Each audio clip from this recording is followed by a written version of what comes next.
Nobody really saw this coming for the New York Knicks. With just one roster spot left to fill in free agency, a new name has suddenly been linked to the team, someone who hadn't been part of the conversation until now. While there's still speculation about a possible reunion with a familiar face from recent years, and while the chatter around Ben Simmons hasn't completely gone away, the situation has started to shift in some interesting ways. On SportsCenter, the panel broke down the moving parts, and it's worth going through exactly what they discussed. Despite it being mid-August and most of the big free agency dominoes already falling, the Knicks, like a few other teams, still have business to handle. They have 2 contracts left to hand out, one expected to go to a rookie minimum deal, and another for the veteran minimum. While the rookie slot has gone quiet, the veteran spot is where most of the attention is focused. The name that's surfaced most often is Ben Simmons. According to the discussion, the Knicks are intrigued by his size and versatility.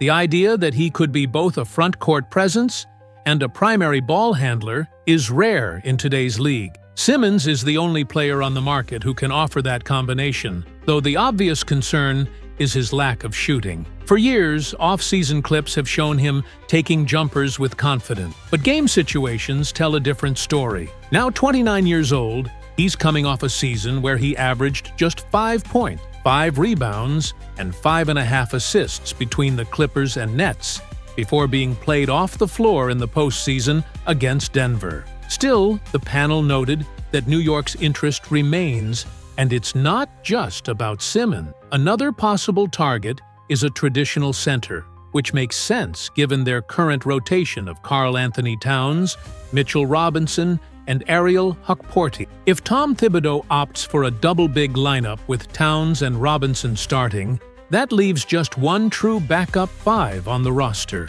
There are creative options, sliding Gershon Yabusele down to center in stretches, or even using OG Anunoby there briefly. But adding another pure big man would provide more stability, especially given Robinson's history with injuries. One name mentioned on SportsCenter was Thomas Bryant, who split last season between Miami and Indiana. In 14.5 minutes per game, he averaged 6.5 points, 4 rebounds, and an assist, shooting 32% from 3, including 41% from the corners, and 51% overall. Bryant's defense isn't his calling card, but his offensive production and rebounding could give New York valuable depth behind their starters. The Simmons factor complicates things, though. His ability to cover multiple roles is part of the appeal, but the lack of shooting in certain lineups could be a major issue. As the panel pointed out, a second unit featuring Simmons, Robinson, and Josh Hart could struggle badly to space the floor, potentially creating offensive logjams that opposing defenses could exploit. In that scenario, Simmons might only be playable in the postseason if he's locked into a pure center role, filling in for an injured Robinson or Towns. That's where the conversation started to turn toward possible adjustments, including giving more minutes to Ariel Hukporti if the Knicks decide not to add another veteran big, Hukporti, which I definitely want to see the Knicks use more this coming season. Honestly, I'm not overly concerned if the Knicks decide to roll with a double big lineup and opt not to sign another center. There are really 2 situations at play here. First, I believe Mike Brown will manage the minutes between Karl-Anthony Towns and Mitchell Robinson extremely well, even if they're starting together. He knows how to stagger minutes effectively so that one of them is always on the floor while keeping both fresh. Secondly, Brown isn't afraid of small ball lineup, and he's also not hesitant to give younger players meaningful minutes. Ariel Hukporti, at 23, isn't a rookie in the strict sense, but he's still young enough to absorb responsibility. He's shown the hunger and readiness to take that step, and I think this season is when he could really show what he can do in high-leverage moments. Additionally, Yabusele could serve as a small ball 5 in Brown's system. The Knicks have real flexibility there, and the panel noted a potential scenario where they could run Deuce McBride alongside Jalen Brunson, with Malik at the 3, OG at the 4, and Towns at 5. This isn't speculation pulled from thin air. Mike Brown has used similar lineups in Sacramento, deploying De'Aaron Fox, Malik Monk, Harrison Barnes, Keegan Murray, and Domantas Sabonis as a starting 5. during their playoff run. The rotation usually had Dave Mitchell coming off the bench to relieve Fox or Monk,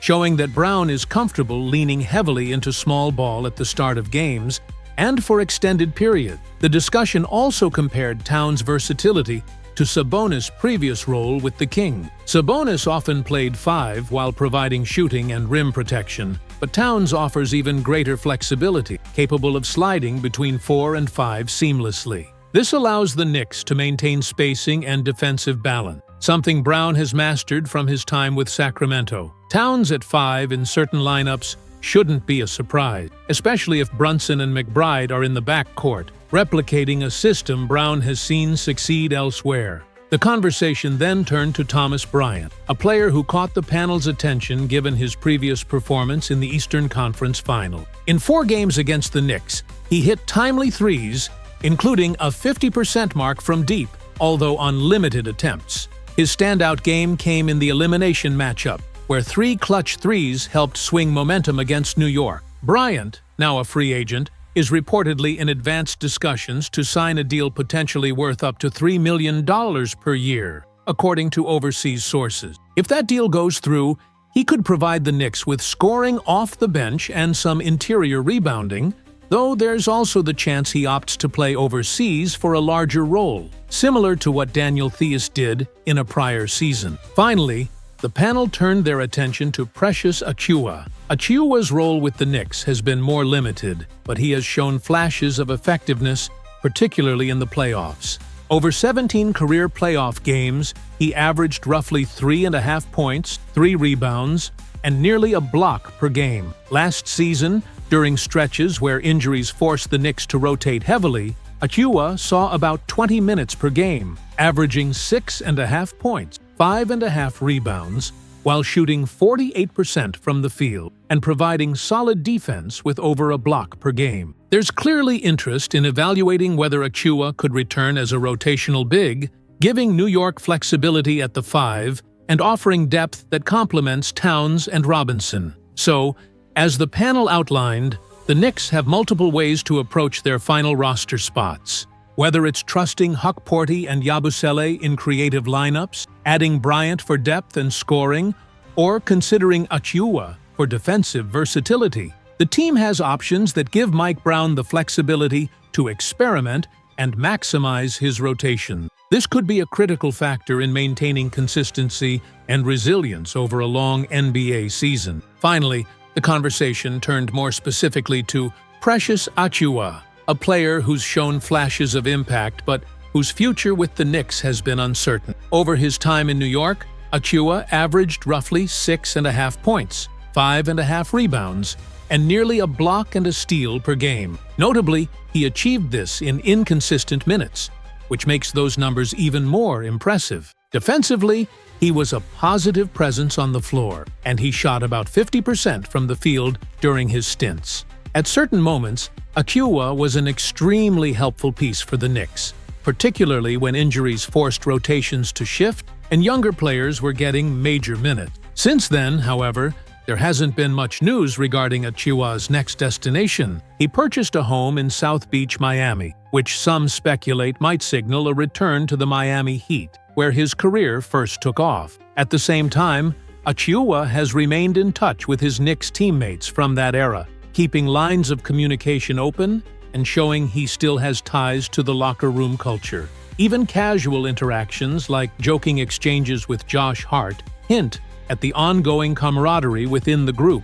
So, while it's always felt like Achiuwa might ultimately move on, there's still a scenario where he could return to New York, at least as a side option. But, as the panel pointed out, the organization might prefer to go in a slightly different direction. If the Knicks are going to bring in a player like Achiuwa, someone who doesn't occupy a traditional position and comes with certain limitations, they may as well consider a higher-profile, more versatile option like Ben Simmons. Simmons, while not identical to Achiuwa, brings a level of positional flexibility that covers much of what Achiuwa does on the floor. He can operate as a point guard, a power forward, or even slide into the center role if needed, giving Mike Brown multiple ways to configure lineup. In many ways, signing Simmons could essentially solve the same roster issues Achiuwa might address, but at a higher ceiling. It's a strategic decision that the Knicks seem to be leaning toward. Compartmentalize the roster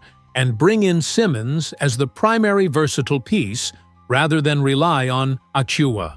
Of course, if Simmons eventually signs, it's possible that interest in Achiuwa could resurface, but the consensus on the panel was that this seems unlikely. The discussion wrapped up by weighing the alternative options, such as Thomas Bryant. Bryant provides traditional big man scoring, rim protection, and offensive rebounding, which Achiuwa doesn't fully replicate. The Knicks could look at him as a bench stabilizer, giving depth at the 5, especially if injury concerns arise with Mitchell Robinson or Karl Anthony Towns. But when considering overall positional versatility and the ability to impact multiple facets of the game, Simmons offers more upside, which seems to be why the team is leaning toward prioritizing him. So, for Knicks fans, the question remains: should the team consider bringing back Thomas Bryant or Precious Achiuwa, or should they just commit fully to adding Ben Simmons to this roster, covering much of the same ground as those other two players, but with significantly more positional flexibility? That's the debate right now, and it's one to watch closely as free agency continues to evolve. Let me know what you think. Are you in favor of the Knicks targeting Bryant or bringing back Achiuwa for depth? Or do you believe Simmons is the clear choice to address these needs and give Mike Brown the versatile piece he's looking for? Drop your thoughts in the comments. Make sure to like this video, subscribe, and turn on notifications to stay updated on every move the Knicks make this offseason. Thanks for tuning in, and as always, go Knicks!